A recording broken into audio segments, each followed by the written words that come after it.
All right, y'all. Welcome to Look Into the Glass. Another episode, another day. We have Sheila and Giselle as your host as always, and we got a new guest on our show today. We have Dr. Corey, and yeah, we're excited about this one too. Tell us more about you, Corey. Well, first of all, Justin, Selah, thanks so much for having me on the show. It's a real pleasure and always a great honor to be able to that anyone wants to hear my story. So thank you so much for that. And just a little kind of basic background about me. My name is Dr. Corey Gentry. I'm a triple master's PhD. Most of my doctoral research and everything was at the London School of Economics. I mostly studied radicalization in conflict zones, particularly adolescent radicalization. So the foremost of my research was on how knowledge and indoctrination happens, particularly in conflict zones, and how that feeds into kids and their development. Mostly what I looked at was, and I was kind of fascinated by, which ties into my own personal narrative, was how little kids become little terrorists become big terrorists, and particularly in conflict zones. And I had the good fortune of spending a lot of time in some, really kind of hairy locations, and getting to interview and speak with a lot of, really interesting but compromised individuals in a lot of different ways. And that my academic research and passion really kind of spun out from my own personal story and my narrative of one, growing up the way that I did and in the environment that I grew up in. My family was very part of the rural poor and outside of Augusta, Georgia. So we were, trailer park trash, really. I mean, we grew up in trailer parks and in places like that outside of Augusta, Georgia. My mother was extremely mentally ill, very, very mentally ill. She suffered with that, and we all suffered as a result of her mental illness and the struggles that she endured as a result of that. And then my father, the poor guy, he was just this, from Washington D.C., this kind of Army guy, Navy guy actually, and he married this beautiful Italian woman that was my mother, and I don't think he realized what the hell he was signing up for when he when he did that. My mother was this very attractive kind of traffic stoppingly beautiful Italian woman, and I think my dad just had never seen anything like that before, and probably fell in love with her. And little did he know that he was marrying a very mentally ill woman, and he would have 3 kids with her, myself, my younger brother, and my younger sister, and we all had our own little problems as well. A lot of mental illness and stuff like that is it's genetic, so a lot of it's kind of passed down from one family member to another, and then a lot of that is kind of exacerbated by social conditions. So it can either make it better or make it worse. Make it worse. In my case, it definitely a combination of the poverty and my mother's mental health challenges certainly exacerbated a lot of the stuff that me and my siblings went through. And I grew up in that kind of environment. I also grew up in a small town outside of Augusta, Georgia. It was a very rural area called Grovetown, Georgia, and it was the closest village to the big military base in the area, which the kind of economy of the Southeast is, there are a lot of pockets of real rural poverty where there's just not a whole hell of a lot out there, and then these like military bases or things like that the communities really rely on. And ours was certainly one of those. And but the nice thing was the way we grew up, as everybody was poor, so we kind of didn't know the difference. There's a really line from a really good bad Alabama song that talks about we were so poor but everyone else was, so we couldn't tell. And that was kind of the case. And then growing up in my mother was born in Italy and moved to New Jersey when she was just a baby with her family. So I grew up in she grew up in a very like staunch Catholic upbringing. And then when they moved to the Southeast and she met my father, who was a very waspy white Anglo-Saxon Protestant, came from a very waspy family, and so they converted to fundamentalist Christianity in the Southeast. So we kind of went from the Catholic Church to the Southern Baptist church to the Pentecostal church, and there was a lot of trauma and stuff that just kind of went along with that for a child like me, kind of growing up in the environment that I went up, and I was a disturbed kid, and when I was 13 or 14, 12 or 13 years old actually, I started experimenting with substances and doing a variety of different things. That is very commonplace for teenagers, particularly where I came from. There was really nothing else to do except for, we could go cow tipping, pick mushrooms, And get drunk. And smoke weed. So that was just kind of what everybody, that and, set the odd abandoned building on fire or something like that. So that was kind of our entertainment growing up. And, I enjoyed it, and it was a lot of fun. And I think the combination of rural poverty, my family, their kind of fundamentalist viewpoints, I ended up quite quickly getting segued into one of these troubled teen treatment programs that really marketed themselves as like the answer or the cure for your teen and what was going on and all of this stuff. And and I think at the time, I mean, again, my poor father did what I think most men from his era did. He just put his head down and decided to work more.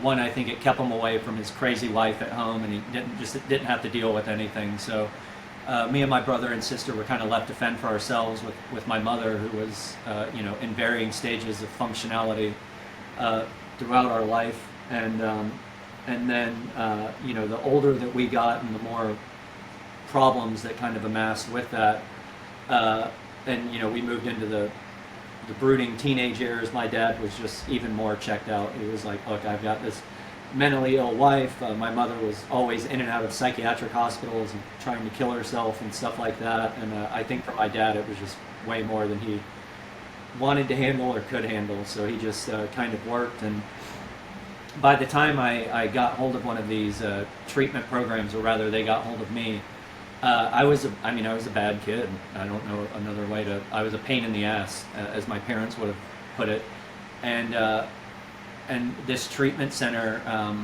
got hold of us, and they were very, very seductive, and they knew what they were doing in terms of how to approach and attract us. And a friend of mine went into the treatment program and came back a few days later and was kind of skipping around and was very happy and enthusiastic about it, and he started talking about it, and it was a little spooky at first because it reminded me of what people were like when they found the Holy Spirit or something like that. They just get this like internal kind of fire.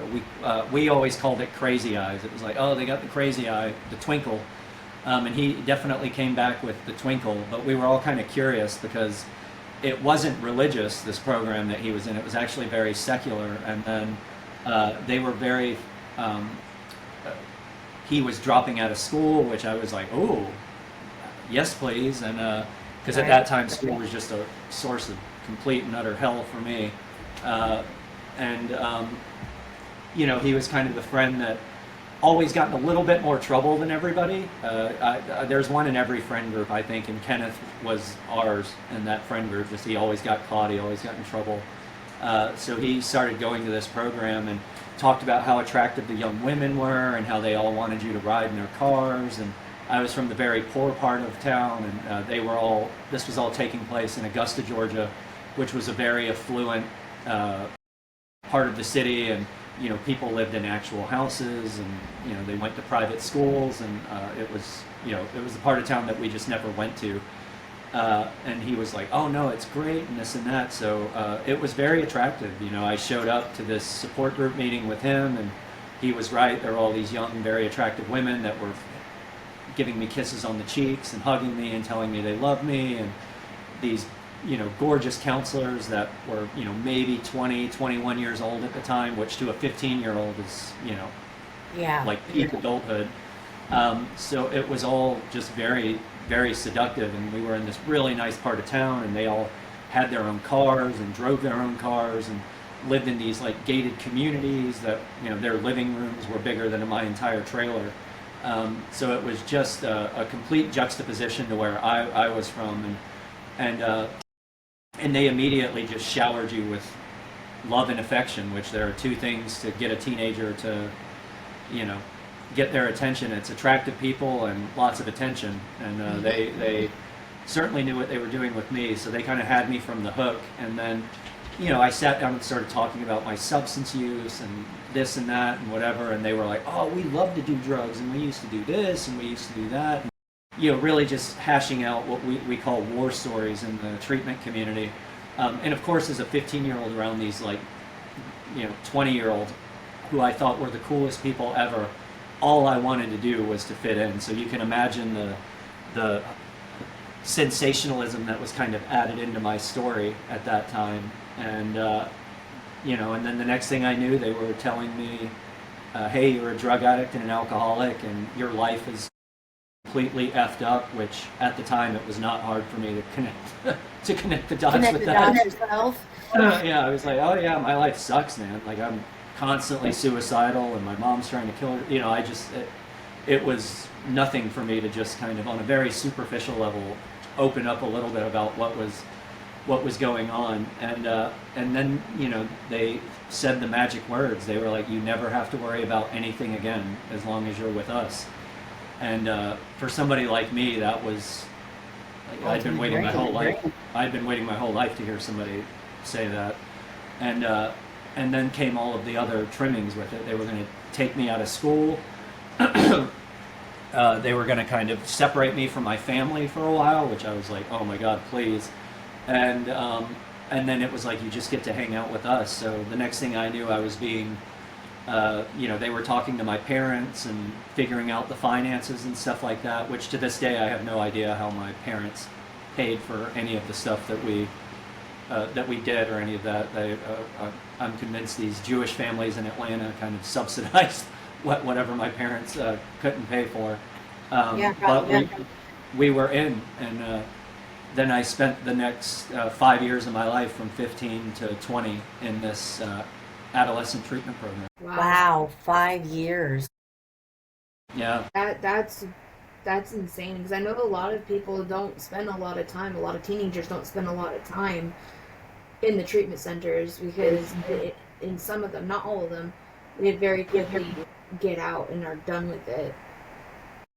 Yeah, I mean, in my case, I didn't know it at the time, but in the troubled teen industry across the board, there are kind of tiers in terms of different levels of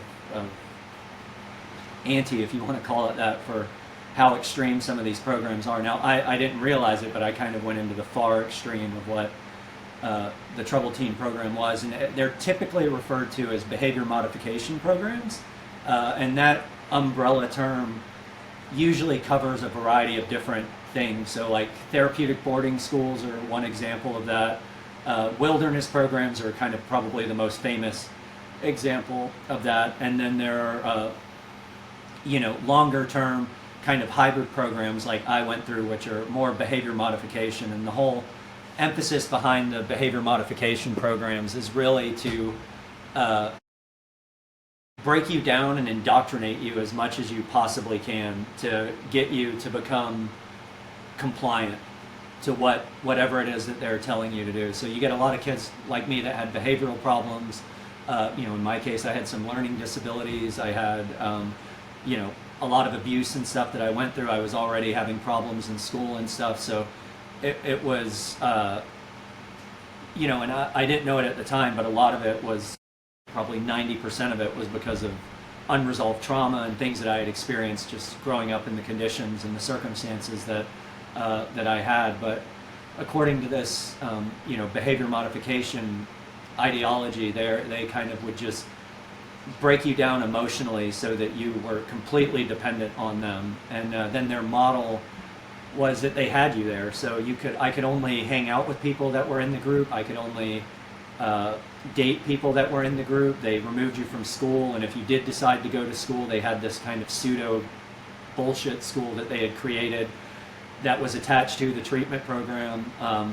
If you got jobs, it was only with people in the group, and you got jobs together at like certain places. You never stayed at your house alone. There were always people from the group with you, with your family. So you were always supervised with members of the group in one way, shape, or form. And it was that way for 5 years. Kind of sounds cultish. It was a cult. Yeah, it was 100% a cult. Yeah, and Yeah, because it like keeping eyes on you at all times almost, and like, yeah, that's kind of scary. it is. Yeah, and I mean at the time it was very flattering because it was like we love you They so love much. you. Yeah. But then I mean slowly during that time I started to see through the veneer of some stuff. I mean, whether it was good for me or bad for me, I was always like kind of book smart and gregarious in terms of my curiosities and stuff like that. So I've always just by de facto asked a lot of questions, which throughout my life you think I'd know by now. It tends to piss people off a lot. But when it was a lot of like, yeah, but why should we do that? And yeah, but what about this? And yeah, but what about that? So you can imagine how those kind of questions went down in a place like that. It was a lot of like, just shut up and trust us kind of stuff. So a lot of that happened, but it was all kind of fixed around control. And then when you would start kind of going off the reservation a little bit, for lack of better words, and kind of free thinking or challenging them on stuff, they had a lot of very effective mechanisms to ostracize you. So you would get a lot of shame from the counselors, you would get shame from other peers in the program that would be like, oh man, why are you doing that? And like, man, you're so messed up. And it would kind of, and it was always turned around back on you because their kind of ideology was like radical personal responsibility. So if you were a female and you were raped, that was because you put the energy out there somehow and that you attracted that in your life. If you were a kid and you were beaten or abused, then that was somehow because you said something wrong or you were instigating people or whatever. So a lot of instances where I would talk about in a group setting some really horrific childhood abuses that I experienced growing up, and other women would talk about sexual abuse, like their parents sexually abused, like really like horrible traumatic things, and they would pull this information out of you and really sophisticated but very manipulative ways to get you to talk about things that you just really did not feel comfortable talking about, whether it was because it was a lot of sexual abuse and shame, and my accounts there were like some homosexual things that happened in the past when I was quite a young man, that I carried loads of shame around, and with my Christian upbringing and stuff, it was like, you're going to burn in hell for this, and all of that, and they would just pull these things out of you, and then they could be really ridiculing in the process. Like they'd be like, "Oh man, you're a," and forgive anyone that's listening, but this was the language that they would use words like, "Oh, are you a fag? What are you, a fag?" or something like that, and just kind of break you down to the point where you'd start crying. And once you started crying and kind of fell out, they knew they kind of had you, and then they would swoop in and be like, "We love you so much, and you need to be here with us because we can teach you how to stop choosing that, because it was all a personal choice. It was like, if you were raped, that was because you chose it. If your parents were abusive, it was because you chose it. If this happened," and they used a lot of kind of pseudo psychology and a bunch of different things to reinforce that ideology. But a lot of it, looking back on it, was because I was a dumb teenager. I didn't know any better. And when you don't know any better, and you have these authority figures that are in their 20s, which looking back on it now, I was like, what the hell was I doing listening to it? A 20-year-old doesn't know anything. When you're 15, you don't know that. Yeah, but when you're a 15-year-old, you think they know everything. And yeah, they've got it all together. They've got the dream life. They're living what you've always envied and what you've always wished for. Totally. So it was very, again, manipulative, but very sophisticated in the way that they went about it. And with my family and stuff, it wasn't hard for them to turn me against my family, because we kind of already hated each other anyway, and didn't want to be around each other. And if there was ever any major pushback, after they kind of isolated you from everyone and everything, you were very dependent on them for everything. I mean, it was like they were your friends, they were your support network, they were your source of employment, they were your source of housing. It was really like everything. And if you started steering away, they would ostracize you quite quickly and be like, "Oh, well, we'll kick you out," or threaten to kick you out. And then that would just ruin you, because it was like, oh my God, how am I going That's to the survive? equivalent of being in an abusive relationship. 100%. Yeah. Yeah. When did you actually realize that you were seeing what it is now? Like, when did you start realizing what it is now? If Oh, that it makes wasn't. sense. No, completely. And one would think that when you get out of something like that, the immediate uh, reflection is like, what the fuck was I doing in that place? But it was quite the opposite for me. It was I didn't want to leave, and nobody else that was in the program wanted to leave, and we were there pretty. I mean, I had some relapses and stuff like that, which were horrible experiences because they would shame you and isolate you and basically just, you know, leave you to wither and die until you quite literally beg them on your hands and knees to take you back. And then, of course, there was money that was exchanged and all of that stuff. But my goal was to be a counselor in that program. I mean, I really wanted to be one of them, and that was kind of the hierarchy in the program. Was if you worked your way up and were kind of good enough, then you could become a counselor. And little did I know, all of the people that became counselors, their families were very wealthy. So these people weren't stupid either. They targeted like upper middle class, well-to-do families, you know, and who had a lot of money, a lot of disposable income, resources, stuff like that. So I was kind of like the poor kid that got scholarship, and I didn't know that at the time, but there was never a snowball's chance in hell that I was ever going to be a counselor or anything like that, because they knew how to choose their audience, if you know what I mean. And and for a lot of different marketing and networking reasons, they wanted people that were in the like high-end space, which is still consistent to today. So I got out of the cult thinking that I wasn't in a cult. I started going to 12-step recovery meetings and stuff like that, and you know it's bad when even the people in AA and NA are like, yo, this kid is fucking weird. Like, something is wrong with this dude. And I started going to these AA meetings and stuff, and they were like, what are you talking about? Like, this doesn't make any sense. And then finally people in the recovery community were like, yo, this sounds like a cult, and this sounds pretty messed up. And they were also very anti-psychiatry, psychology. I mean, I was there for 5 years. I never saw one psychiatrist, never saw a therapist. I never had one like mental health assessment, and there were numerous times where, looking back on it, I had major psychotic breaks, and like tried to harm and could have harmed other people. So I should have been committed somewhere, but they were just like, oh, quit being an asshole, or like whatever, you know, and like get it together. And then through a lot of you know, shame and peer pressure, you kind of just bring it back. So I had a lot of, I mean, I was 20 years old. I had the equivalent of a 9th grade education. I had no job skills, no marketable skills.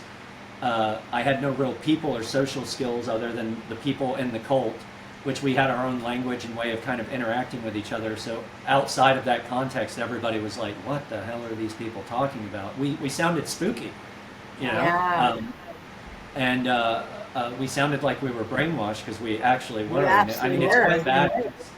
I mean, anyone that knows anything about the 12-step recovery community, I mean, it's not a cult, but it can be very, very culty. I understand. And certain sects of it. So, you know, it was just like when two worlds collide, and I really struggled. And it wasn't until after about 2 years of me wanting to commit suicide and being like suicidal and just like really depressed, some friends that I had kind of casually made in AA at that time, one of whom was a physician who actually kind of saved my life. He kind of intervened and was like, look, I don't know how to tell you this, but like, these people had no fucking idea what they were doing, and like, you have some serious problems and you should see somebody about them. And he was very gracious in kind of helping me, because I had no money, I had no skills, I had nothing. And I was really fortunate to kind of fall into some very kind people that really took me under their wing, and just showed me how to like get a job and apply for you know, apply for assistance with certain things. And eventually I naturally did pretty good at school, and I decided to go to university because I was going to join the military, and this physician was like, look, man, I really don't recommend that. You've been indoctrinated enough, and I don't think that you would do well in the military, and I don't think you or the military would like each other very much. And that's, to this day, probably the best advice that I ever got. Nothing against service people. My father was in the military. His father was in the military. I grew up around military people. I have the utmost respect for the service that they provide to this country, but I was just Some of us nuts. just don't belong in it. Yeah, I was nuts, and I think it probably would have done me more harm than it would have good. So I started going to university, and when I went away to college and started getting an education, that was when I started seeing like, oh man, this is really weird. And I was very fortunate because I did so well in school, and I was just very driven because I didn't want to die. And I had all these like, it sounds slightly crazy talking about it now, but I had all of these other people's voices in my head at that time, whether it was the people from the treatment program or these like AA people, which are quite indoctrinating in themselves, just, being like, you're going to die if you do this, and you're going to, this and that. And so I was just terrified. I was like, I'm going to not make it. So I kind of just worked as if my life depended on it because they were telling me it did. And, one of the benefits of that was just through sheer grit and force of will, I kind of managed to do well in school, and I got a big scholarship, and it sent me to Europe after, in like 2007, I think, I won a big scholarship, and they sent me away to Europe because I got out of the cult in like 2003, I think, 2002, 2003, and then I ended up going to uni in like 2004 or 5. And I had to do a bunch of preliminary stuff because I didn't have a high school diploma or anything like that. And I did really well. And then I went away to school to Europe, to Dublin, Ireland initially. And when I was there, that was kind of really when it all really kind of started coming into focus. Because I would tell my like European friends about stuff, and they were just like, "What the hell are you talking about?" Like, And I was living in these international student dorms with like Germans and Dutch and Chinese students and Russians. It was just very an international campus, and at Trinity College, which is where I studied at, and so I got really sort of thrown into this very secular, multicultural environment where people were drinking and this and that, and they would all just kind of laugh at me. And it was nice because it was so foreign to them. All they would say to me is they were like, "Oh my God, you're so American. This is so American, this story." They were like, "This would never happen in Europe. This would never happen in Germany or France or the Netherlands or whatever." And I eventually lived in all those places, and they were right. It would never ever happen. It's not in their psyche to do that kind of stuff. They have a lot of other weird shit that they deal with, but like that kind of stuff isn't one of them. It gave me this like permission structure to just kind of be myself in a way, and it also helped me see kind of the ridiculousness of it at the time. And I was so focused and hell-bent on school that I just, irrespective of all of the like unresolved trauma and horrible things that I had experienced that I had in no way dealt with whatsoever, I just kind of looked at it as this weird part of my life where I was like, okay, I had this weird crappy treatment experience. I ended up in a cult. Lots of people have bad treatment experiences. So instead of me revisiting this again and again, I didn't want my experience in that place, or me being what at the time I thought I was an alcoholic or a drug addict. I did notice that people in those circumstances, and most of the people that I went through treatment with relapsed, or they killed themselves, or they ended up in prison and stuff like that. So it was very traumatic, and it kind of just drove me further into like, I don't want to die and I don't want to end up like that. But I also realized that people in the recovery world or the treatment world, their entire identity seemed to focus on this thing, whether it was them being an alcoholic or them being a broken person or whatever it was. And I did not want my whole identity to be focused on me being a survivor or me being a drug addict or something like that. And oddly enough, Europe really helped me. Being in Europe and being in that kind of very secular world that was just so far removed from everything that I was familiar with really kind of helped me disassociate from that in a way, and kind of form my own sense of self, if that makes any sense. And I Yeah. really, thrived over there, and I indulged myself in education a lot, and really became an overachiever in that respect. And I think looking back on it, it was one of those things where I was like, you know what? My family got duped into this, and I got duped into this because we were uneducated. We were, it was lack of information, and I kind of made a little pact with myself that knowledge is power, and I was going to try to amass as much of it as I possibly could, so that I couldn't be taken advantage of like that again. And that really kind of held me steadfast for a number of years, and I ended up staying in Europe for like 10 or 11 years, something like that. I got like 2 bachelor's degrees, 3 master's degrees. I got a PhD. I just really kind of went overboard. You really dove into the education. Yeah, and for me, part of it was the curiosity, and that was where, I started studying, and I got really interested in politics and sociology. And at the time, the war on terror was in full swing, and that narrative and everything was really up. And even in the U.S. at that time, there was a way that people were talking about terrorism and indoctrination, and you hear all these reports and exposés on terrorists and what they were doing, and radicals and extremists, and there were some of these other documentaries that were coming out at the time, like Jesus Camp, and a bunch of different things like that. For some reason, that's the one that just sticks out in my head the most. And I remember thinking at the time, I was like, oh my God, I understand this. I was like, I totally identify with these people, and like how they understand, and really having this kind of really hard and fast worldview that was really quite narrow, but very determined on like, this is what it is. It's black and it's white. There's good and there's bad. This is what you do and this is what you don't do. So I totally identified with these people, and I noticed that a lot of the conversations that were being had around them were very binary. And I was like, there's a lot of nuance that goes on with this. I knew that from my own anecdotal experience, and just how you're kind of groomed and how they indoctrinate you.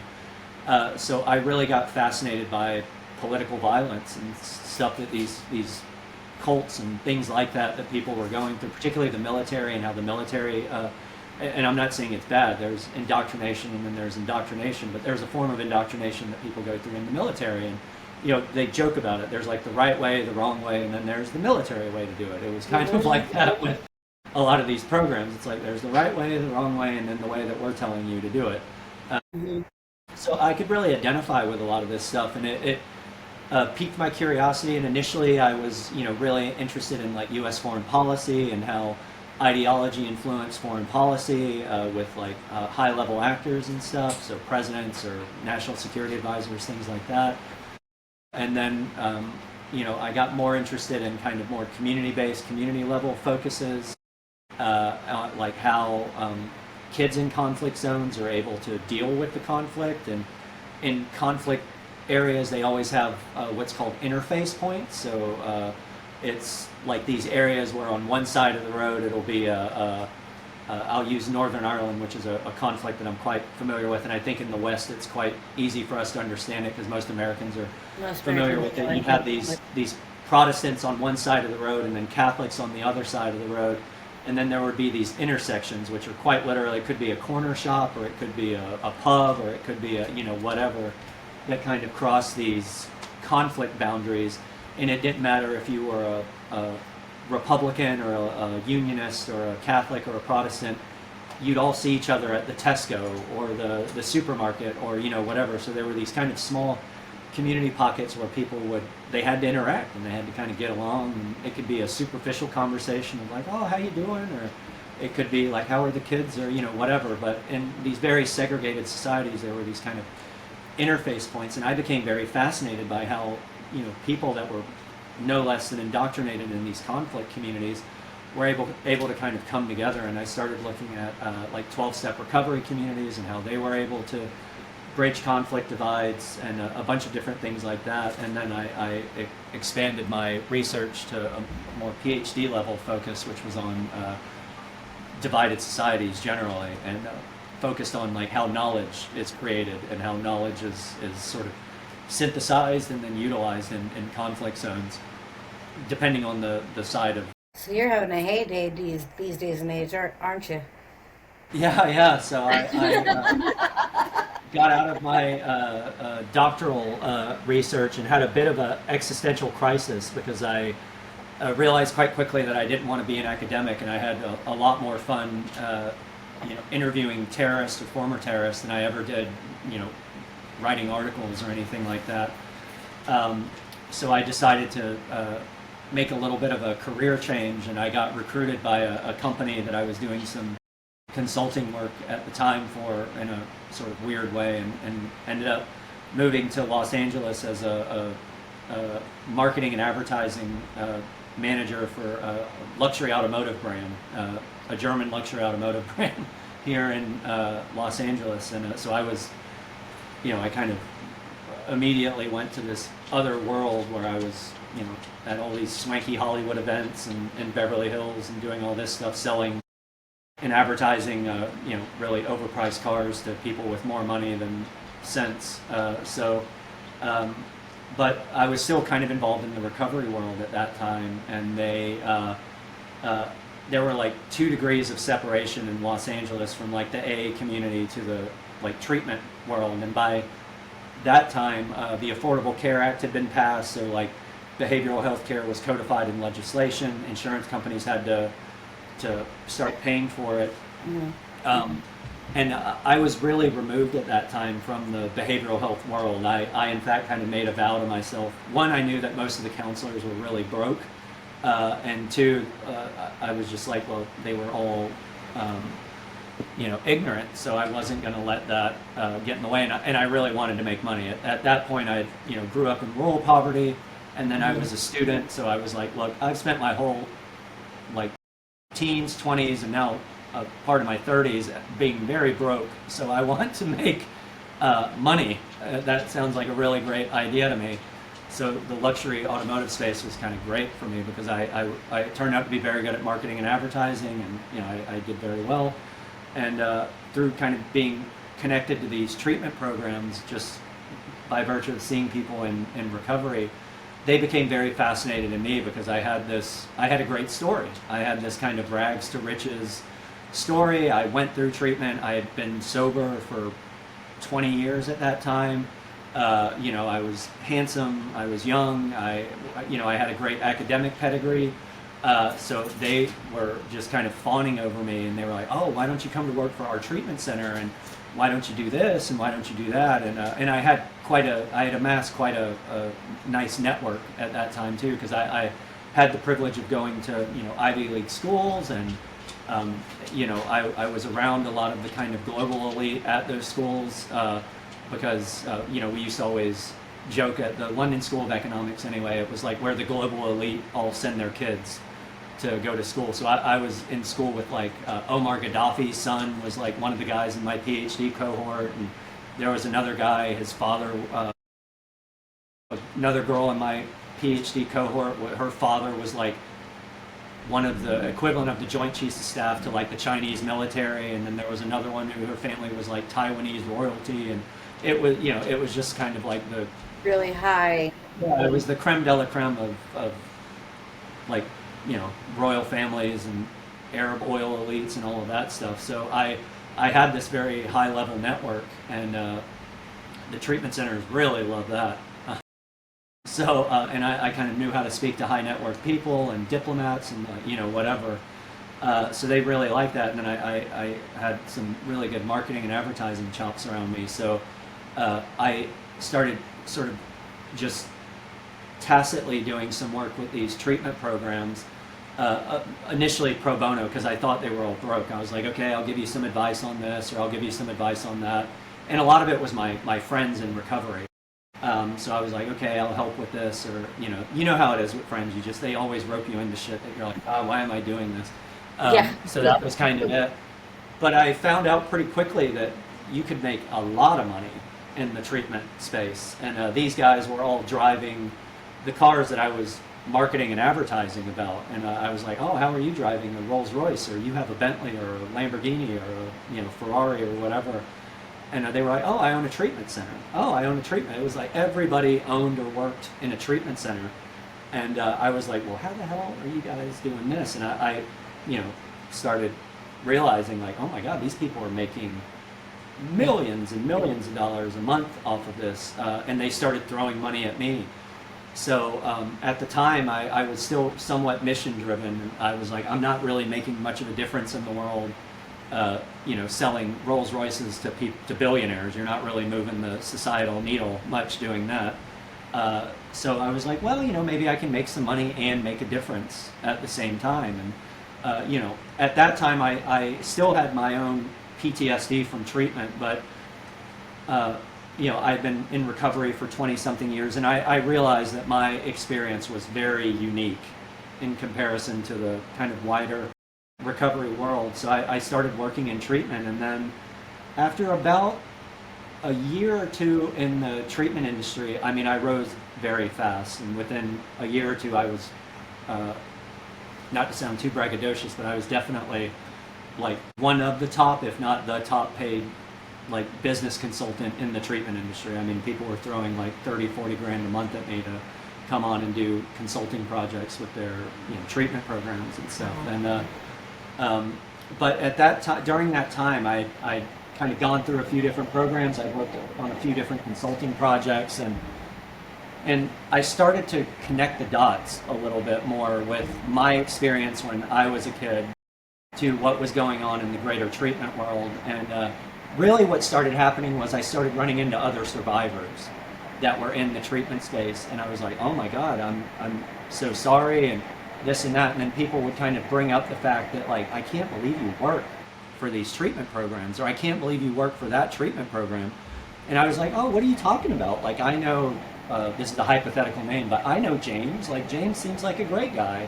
What's wrong with James? And then I'd hear these stories, and I was like, really? Oh my God. And it was a lot of stuff like fraud and some like, stories of just really unsavory things that were happening there. And at the time, body brokering was like a big thing. So they were literally paying kids to go to treatment and then paying them to relapse so that they could readmit into the treatment center.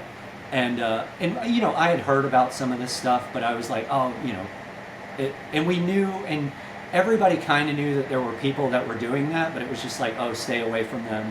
But I got more curious about it because they kept popping up more and more and more. And I was like, well, everybody keeps saying that this is just a few bad apples, but like, why do I keep seeing these bad apples around? Like, why does everybody know that this person's doing this or that person's doing that, but nobody's saying anything about it?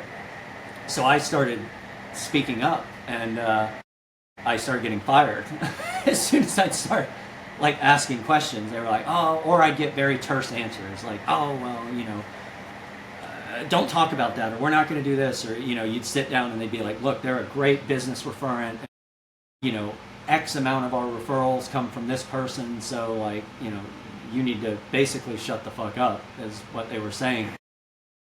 And I started getting very frustrated because I started knowing some of the people that I knew from the treatment world that were coming up and speaking about these things, and I knew that they weren't lying. I knew that I knew these people. I knew these survivors. Some of them had went through the treatment center that I went through, and then later went through other treatment centers. So I was like, I know Dave or John or whoever. I was like, and he's not full of shit. Like, I know that this happened. And then I started kind of noticing that people that had abused me were still working in the treatment world. And I was like, well, wait a minute. I know that the FBI and the Georgia Bureau of Investigation shut down this guy's treatment program because I was in the fucking treatment program when they shut it down. Pardon my French.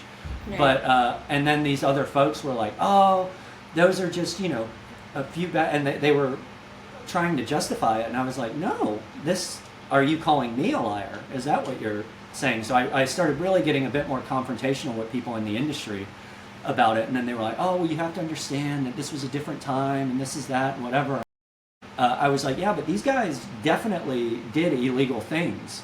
And everybody knows that they were doing illegal things. Why are they still in the industry? Why are these people still around? And started really kind of calling out people. And then there were these other actors. They're called education consultants, which is very dubious in the treatment world because they know nothing about education and they know nothing about treatment. But most of them are they're paid consultants that families hire to place people into treatment centers. And they're like most of them are, there are one or two that are pretty good, but for the most part they're just horrible. They're useless and they just extract money from families. Because families were paying them like $3,000-$4,000 a month on retainers to advise them on treatment placement and stuff like that. And I knew a lot of these consultants from just working in the industry, and they were all horrible to work with. They come in and steamroll treatment programs. Almost none of them are clinicians. And then they'll come in and start telling clinical teams what they need to do and this and that. So they're just like the worst fucking people in the world to deal with. And I was dealing with them because they tend to work with high net worth families mostly because they work with families that have money. And everybody knew that these consultants were getting kickbacks from the treatment program. So it's like, yeah, family's paying this program $3,000-$4,000 a month. And then this ed consultant has like 5 or 6 treatment programs that they only work with because they know that when they send a kid to this treatment program, they're going to get like a $10,000 thank you kickback from the treatment program. And everybody knew that this was going on. And people were like, treatment programs that I worked for were spending tens of thousands of dollars to fly these consultants out. They'll fly them out first class, put them up in these like really swanky hotels and stuff like that, completely wine them and dine them, take them to Mexico. And that's why the places are costing $60,000-$70,000 a month to get some kind of treatment. Totally, yeah. And they were doing these cash pay things. And what kind of screwed the treatment center people over a little bit was the fact that, it's kind of funny looking at it now, is that when the Affordable Care Act kind of came into place, before the Affordable Care Act, everything was cash pay because insurance companies just wouldn't cover it. Every once in a while, you'd get an insurance company that was like, no, we're gonna, we'll look into this or we'll cover it or whatever. But most of it was on what was called like single case agreements at the time. But when the Affordable Care Act came into play, then insurance companies were mandated to cover care. So, I oddly enough, everybody loves to hate the insurance companies at this time, but they kind of went into it blindly. They were just like, okay, yeah, we got to cover this, so we'll cover it. And they were very generous, actually, with treatment programs. But to get a kickback from a program that's taking insurance money is insurance fraud. It's considered insurance. It's a federal crime. It's very against the law. But these programs were still doing it left, right, and center. They were like, oh yeah, here, there, whatever. And then the insurance companies started looking at their books and were like, what the hell is going on? Like, we are getting hosed by these programs. And just to give people an idea of the level of fraud that is taking place, even now, after mental health care is pretty mainstream these days, treatment centers are ubiquitous. They're proliferated all over the place. We only spend, out of the total, we spend about $4 trillion a year, $4 to $5 trillion a year, depending on who you ask and the stats and whatever. But that's what we spend a year on healthcare in the United States. That's with like Medicare, private insurance, it's about a $5 trillion a year industry, healthcare.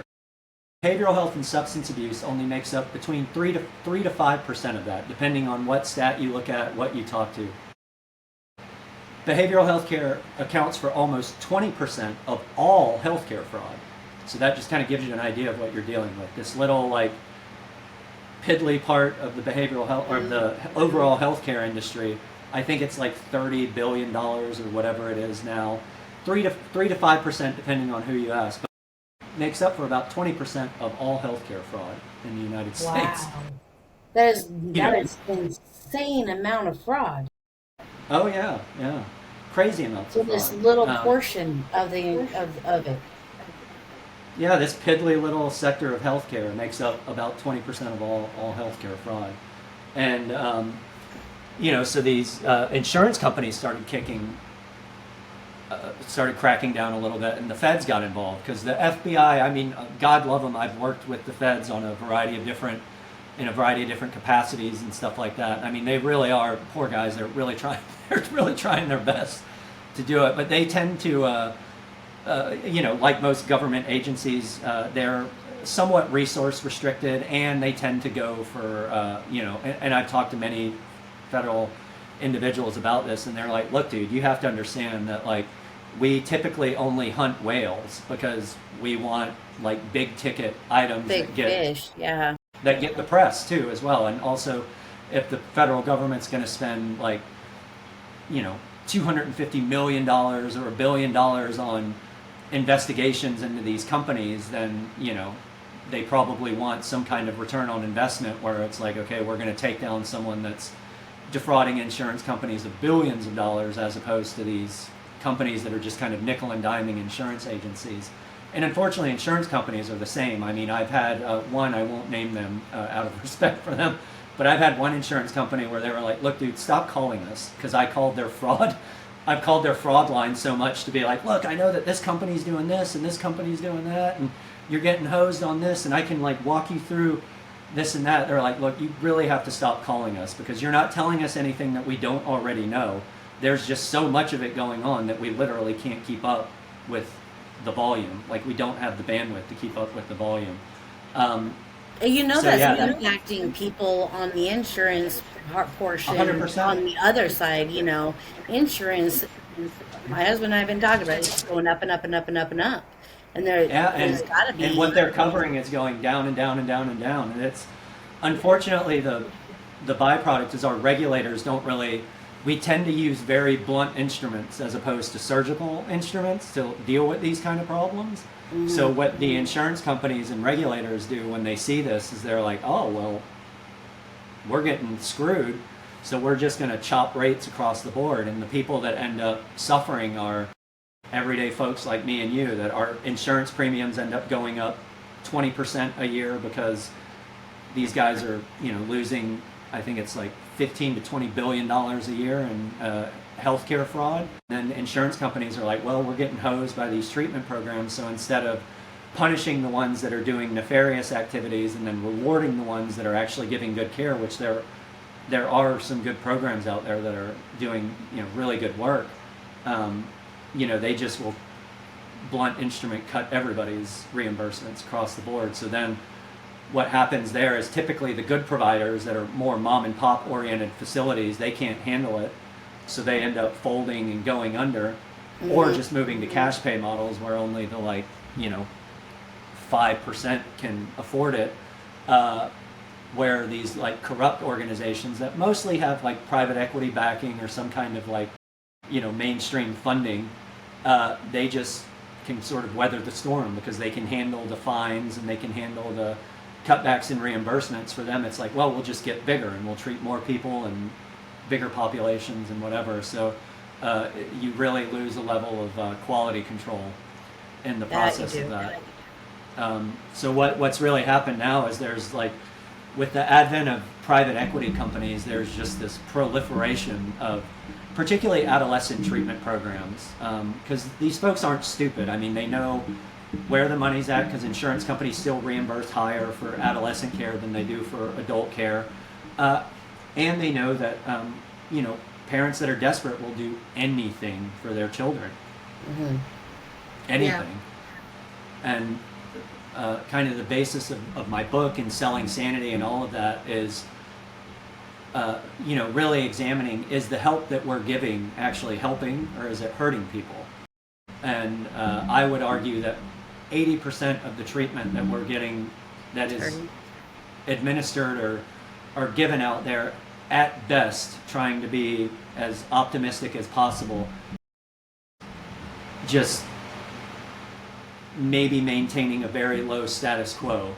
But a lot of those programs are doing a lot more damage than they are help to the kids that they're doing. I mean, with myself, I'm one of the lucky ones, hands down, and I am by no means a beacon of mental health in any way, shape, or form.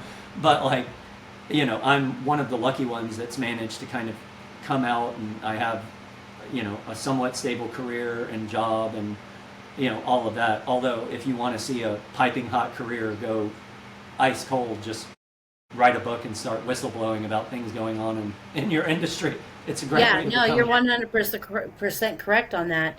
Nobody wants to hear the whistleblower. Nobody wants to hear about the things that are actually going wrong and what actually needs to be fixed. And it's sad because in the behavioral health and addiction treatment space, particularly with kids, there's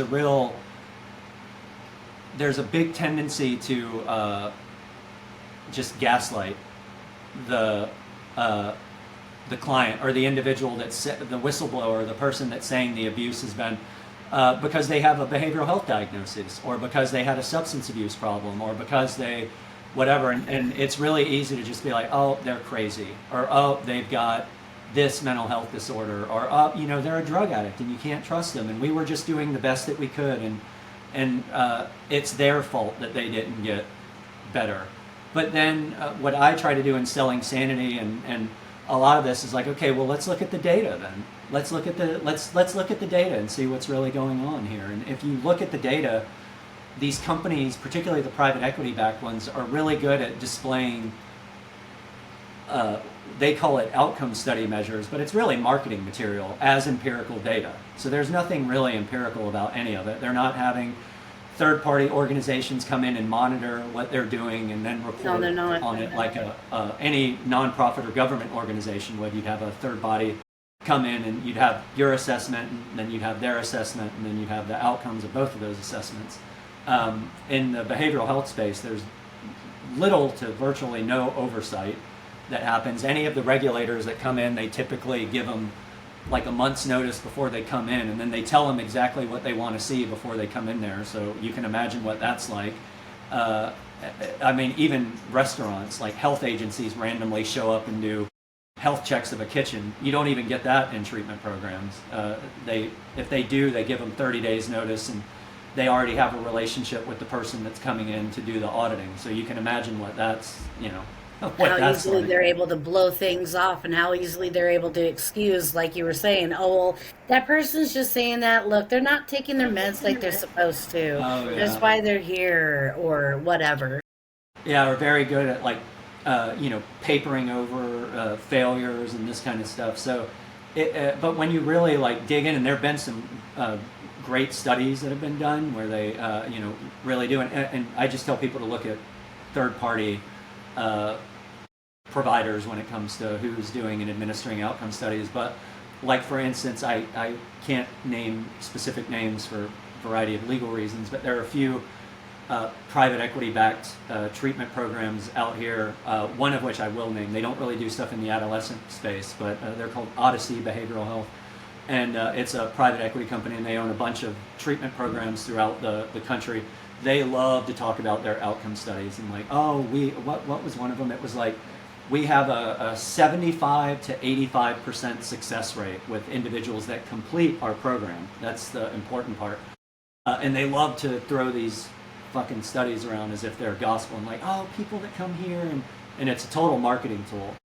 But if you really read the numbers on those things and you go into it, you look at the outcome studies and you say, one, okay, well, you discarded all of the people that left against medical advice from your program, which happens all the time. Either it's not a good fit, the program can't really handle the patient that's coming in, which happens all the time because these programs are not staffed by the best and the brightest people in the industry. They're staffed by, a lot of them are young associate therapists that don't even have their clinical license yet. They're just kind of collecting hours, and they're supervised by a licensed therapist who's God knows where that person is. Most of the supervision is an hour conversation that they'll have once a week, and they just kind of sign off on notes. And, how you doing? Oh, okay, good, yeah. Good luck. That's the supervision. And, and then they're talking about these 85%, 75% success rates.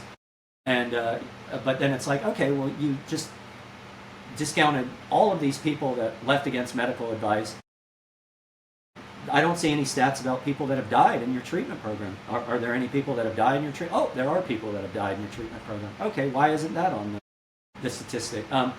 What about people that you had to discharge because they were too acute for you to treat, first of all, which is a major problem in treatment programs, because they'll be like, oh, we can handle this. And then they get someone that's really schizophrenic or that has a major borderline personality disorder problem, or maybe they've experienced like really traumatic sexual trauma, and those people are very dysregulated. They're unstable people by nature, and then they get in the treatment program and they're like, oh, well, this guy's crazy, we can't treat her, so we're going to kick her out, but we're going to throw them out on their ass first of all, but then we're going to disclose that from the paperwork, from the outcome studies and stuff like that. So once you start really digging into the outcome studies, and this is pretty consistent across most treatment programs, it's like 20, if it's going along, maybe it's like a coin toss, maybe it's a 50-50 shot, and those are like the best at best outcome studies. Other cases it's like 15%, 10%. So what I tell families is like, well, reading into that, if you were to go to see a cardiologist that had a 10% success rate on open heart surgery, you wouldn't be having that done. Even a 20 or 30 or even if it was like, it's 50-50, I probably would not go to that cardiologist. I'd be like, I think I'm going to look for another guy. Yeah. I'm going to look for someone with better stats. And then there are, a lot of other outcome studies, things that you unpack, and a lot of them, I mean, it's so duplicitous. It's like John or Jane came in with a frowny face, and after 30 days, they left with a smiley face. So yay, we did our job. And it's like, well, what the fuck does that measure? It doesn't show there's nothing about functional recovery.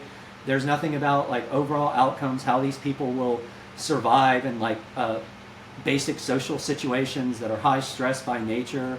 They don't count things of like recidivism, so people that end up back in the program, how many people fall apart after they leave and they get back to work, what level of family support and follow-up they have following that. Like none of these things are included in any of this outcome studies program stuff. And any of the real life like family planning or outpatient services, which is really where the work is done. So a lot of these programs have like send them away to boarding school for a year, or send them away to this treatment program for like 6 months or 9 months or 60 days or whatever. And I mean, for some people, a small sliver of the population, that is necessary to go away somewhere. But the problem that I have with that model is it's not based in any kind of reality. Because essentially what they do is they take kids or adults, mostly kids, they take them out of their normal social environments and then put them in these hyper-structured alternative social environments that are really devoid of anything like the real world. Because in the real world, you have people that disagree with you, you have people that don't like you, you have people that are just completely indifferent to you. Most people don't give a shit whether you're sober or not sober. It's just like, hey, you need to show up to work on time, do your job, and then, go home. There's lots of stressors, wives and family members, boyfriends and girlfriends, it's messy. It's a very messy world that we live in. And it's not hyper-structured, and it's not, it's pretty unpredictable. So their argument is that if we just put you in this very predictable, low-stress environment for a number of days, or a year, 2 years, or whatever, that you're going to just somehow magically come out of that environment and be able to be thrown back into the real world, which is completely detached from this world, where you have to go to work, you have to earn a living, you have to go to school, you have to, there are certain standards and all of this stuff that you have to adhere to, where you can't just go meditate or go get some energy work done or go, like go to the padded room and like punch a wall for an hour and cry and decompress. It's like you have to kind of just learn how to get on with it and go through. And none of that is taught in these programs. So I argue that they're doing a disservice to people that are in the treatment programs as opposed to a service to them. And then when they go out and they fail, which we're creating a system which they're designed to fail. They're setting them up to fail. Obviously. They go out and then, guess what? It wasn't our fault. It was your fault.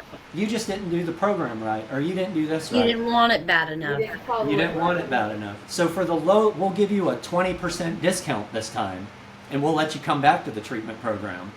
and we'll start the whole process over again. And I mean, I was in treatment with a kid, and this was in 1997 when I went into treatment. I was in treatment from 97 to like 2002, 2003. I can't quite remember when I left, but I was 20 when I left.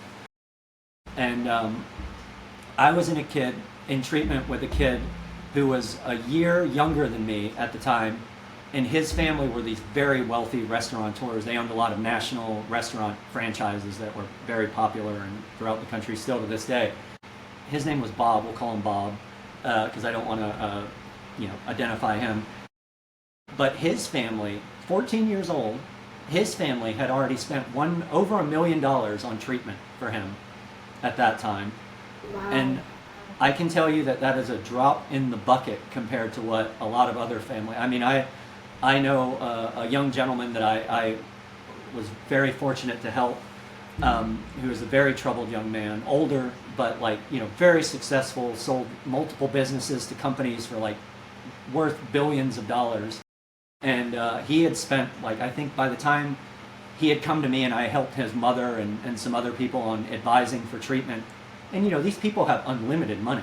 Not unlimited, but they have a whole hell of a lot of it. Yeah. It's basically unlimited. He had already spent over $10 million on treatment. And he had not only had he not gotten any better, he had gotten Worse? progressively worse. Wow.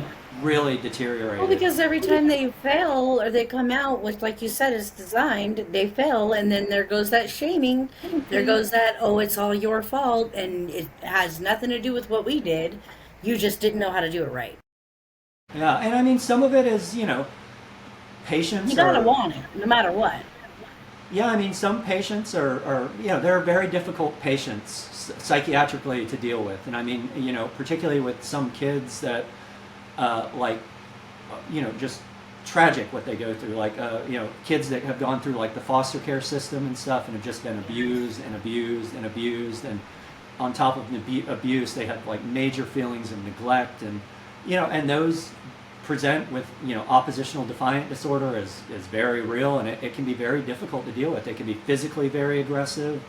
They're hurt. They're damaged, hurt kids, and they're pissed off. Yeah. And that can be very hard to contain that and to manage that. But it can be done in a humane way. And yes, there are some times that individuals need to be restrained. And yes, there are some times where individuals need to be kind of taken out of an environment because they're a threat to themselves or others, of course. And that's why we have psychiatric hospitals, and that's why we have lockdown facilities. And we should invest more in those facilities. But unfortunately, that's not what we're investing in. We're investing more in these kind of alternative treatment programs that are kind of promising families and individuals the moon when they really can deliver on, and most of them are not qualified at all to be administering the type of care that they're administering. I mean, most 80% of treatment programs, 90% of the work that is done client facing, so facing a patient, is done by someone that doesn't have a high school diploma, most of them. That would be the And these are- equivalency of me doing it. Yeah, and a lot of them that's the case. It's someone like me or you or somebody of the. I mean, I'm a probably overly educated person, but I shouldn't be administering therapy to anybody ever. I'm not qualified to do that, and I have to tell people that often because they will come to me for therapeutic advice or what I should do, and I have to let them know look, my education is in this, and this, and this is what I know, and this is what I can give you advice on. But outside of that, I'm not going to give you therapeutic advice. I'm not going to give you psychiatric advice. What I am going to do is I'm going to put you in front of a very qualified psychiatrist or therapist that can give you that advice. And then if you want to listen to them, that is up to you. But my only job is to put you in front of people that are actually qualified to do what you do. But these treatment programs, they have admission staff and they're all salespeople. And they're no different from me or you. Most of them are probably a lot less educated than you or I are. And, and they're just sitting there, hitting a vape with their headsets on, trying to talk you into going to that treatment center. and Not that's their knowing only job. exactly what they're even doing themselves. Yeah, most of them are like, they're under immense amount of pressure from their superiors because it's all admission Numbers. driven, and they got to hit numbers. And I've worked, unfortunately, on some of these teams, and it's sales teams. It's like, how many people did you get into treatment this month? And if you got a certain number of people into treatment that month, you got a big old bonus. And if you didn't, then you were going to be put on a performance improvement plan. And if you didn't hit those numbers the next month, then they were going to get rid of you and bring in somebody else that can hit those numbers. And so the people are Because just there's always under, somebody that wants to make a paycheck. absolutely, and particularly they like to recruit from like recovery meetings, so they'll go to like AA meetings and stuff like that. And a lot of these people are just broke; they're completely down on their luck. There's, a lot of them have criminal records and stuff, so there's no way they're going to be able to get a job somewhere else.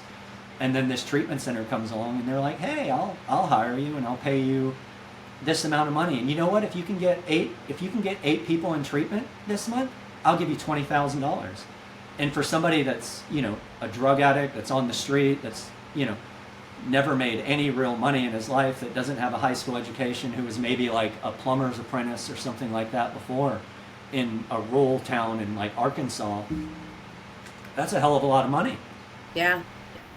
You know? I wouldn't say that I wouldn't be one that would have jumped on it. At certain points, times in my life, I would have jumped on it. Yeah.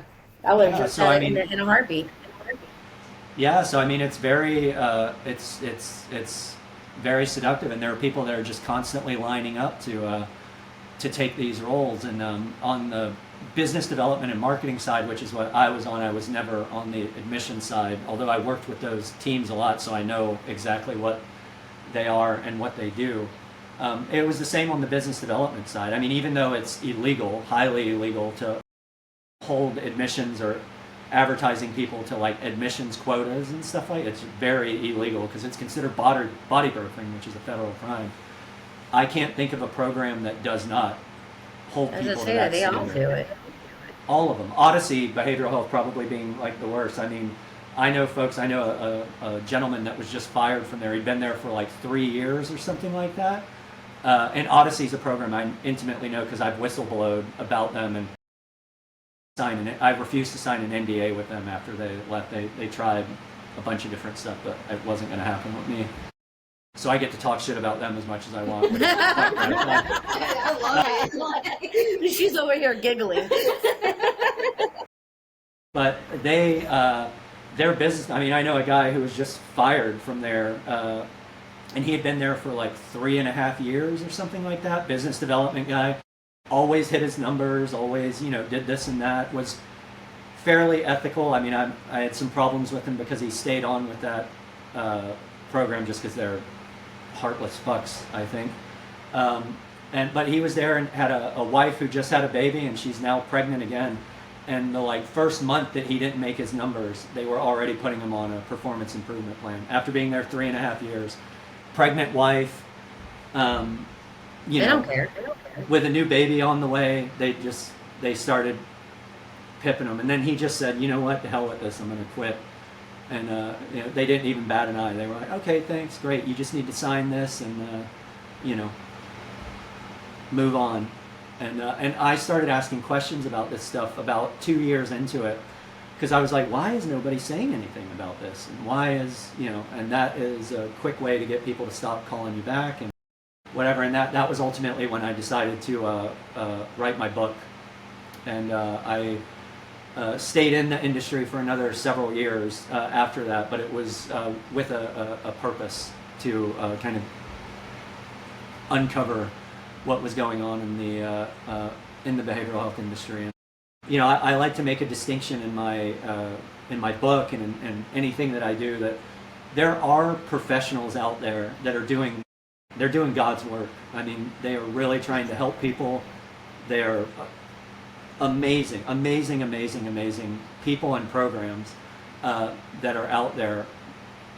And some of those are in some of the industry programs, like even Odyssey. As much as I hate to admit this, there are some people that work in that organization that are really good people, that are professionals, and that are just trying to help people within the system that they work in. But there is a systemic problem in the behavioral health world where we're investing in all the wrong things. All of the wrong things we're investing in. We should be investing in more community-based mental health programs that are funded by, like, the Los Angeles. I live in LA, which is like the motherland of treatment. In Southern California alone, there are over 1,700 residential treatment programs, just residential treatment programs in Southern California alone. 1,700. That's insane. Yeah. And none of them are in areas like Compton or Inglewood or downtown LA where Skid Row is. They're all in places like West Hollywood and Beverly Hills, Santa Monica, Malibu. They go where the money is. So they kind of nauseate me because you always hear these assholes on social media and they're like, oh my God, hashtag saving lives, hashtag improving access, all of that. And I'm like, you guys are so full of shit. You're not improving access to anybody.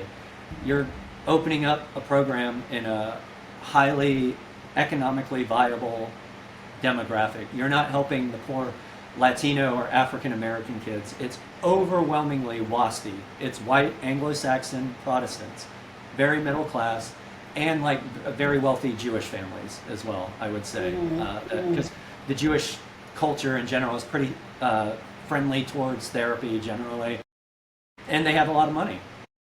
So those are the families that they're targeting. They're very duplicitous, they're very sophisticated, they're very well funded, but the programs that actually do the good work, the evidence-based work that actually moves the needle, are places like, there's a place out here in Los Angeles called Beta Shuva. It's a Jewish-owned nonprofit, but they do amazing work. Their clinicians are amazing. They have these amazing structures in place. There's another program, it's like LA Cares or LA Cares First. And they're members of my Rotary Club, Charlene Demas, and she's wonderful, but it's completely nonprofit. They're completely dependent on state funding and county funding, and they're always being squeezed, constantly. But those people are they're working with poor families, with kids that have been abused, and they're doing it all in home. And they use amazing therapists. They have relationships with universities and stuff like that. So the caliber and pedigree of their clinicians are like amazing, and they have great psychiatrists. They're just completely overwhelmed, and they're being taken over by, and they're being, quite frankly, strangled to death by these bullshit commercial private equity funded treatment programs that For-profit treatment programs. For-profit treatment programs that are at best, maintaining a very low status quo, and for the most part are, I think, creating more problems than they're solving. Out of curiosity, is there a way for people to, where people can buy your book to read it? They're really more intrigued by it, or also if you have more to say, because you are definitely one of those people who really speaks out. I like it. But if you have more things that you want to talk about, do you have a website or do you have media? Sure. I'm very active on LinkedIn, mostly because it's a professional network and I like to give shit to professionals constantly. So that's kind of my platform for giving crap to people. So I'm very active on LinkedIn, and my name is spelt uniquely, so I'm the only one with Corey.jentry spelt with a J in that way. So you can find me there. I'm pretty active on X. And then I do have a website. It's corey.jentry.com. And you can find me there, and you can find links to my book there. Selling Sanity, the Troubled Teen Industry, the Insane Profits and the Kids That Pay the Price is available on Amazon, and I'd be very grateful for anyone and everyone that wants to check it out. And you can reach me anytime at my email, which is corey.jentry@gentryconsulting.com. And if you guys want, I can send you all the information for that, so you can Yes, please. put it up or host it. but yeah, I'm active, and anyone that's looking for treatment or that's thinking about sending their kids to treatment, I have a ton of resources and stuff on my website that you can download and access. It's all completely free. If they want to reach out to me, I'm more than happy to talk to them about what to look out for, what to watch out for, the types of questions they should ask, Yes. the types of things that they should press on. You know, I have a little checklist of things that they can go off of, particularly for kids. I mean, I work with I'll work with anybody that has problems. I do not mind, you know, connecting them to resources that they need. It's my pleasure, and I don't mind doing it at all. But for adolescents particularly is where my major passion lies, and there's a nonprofit that I'm starting and I'm a part of, and we focus a lot on the adolescent teen treatment space, and really getting a sense of oversight and accountability with those types of programs, so that I think maybe this is naive, but I think, you know, at the very least, we can all agree on the fact that the most vulnerable people in our population, like mentally and behaviorally challenged children, they should be protected. Yes. They should have Yes, standards. 100%. Yes, I completely agree. It was an absolute pleasure, Corey. Wow. Yeah, you uncovered a lot, and I absolutely appreciate it, and the eye opener for not just us, but for other people to see what that industry is doing to kids, and you know, The we gotta exploitment there. we Like, have to protect them, like you said, we really do. Yeah, I mean, I think at the very least, you know, if we can come together on one thing, and you know, I've found that it's not a political thing, it's not a Republican or a Democrat or a Trump or a whoever kind of thing. It's like everybody can agree that we don't want our children to be abused, particularly by the places that we send them to help them. yes, Exactly. exactly. We can't agree more on that. But I really appreciate you coming on and reaching out. I hope that we can have you on again at I'd some love it. point. That would be awesome. I want to thank our listeners. I want to say viewers too every time. I don't know why. For checking in with Looking Through the Glass and having another episode with us. I hope everybody goes and takes a look at Dr. Corey Gentry's book. I definitely want to. You can find us on Amazon Music, YouTube, Apple Podcasts, and Spotify.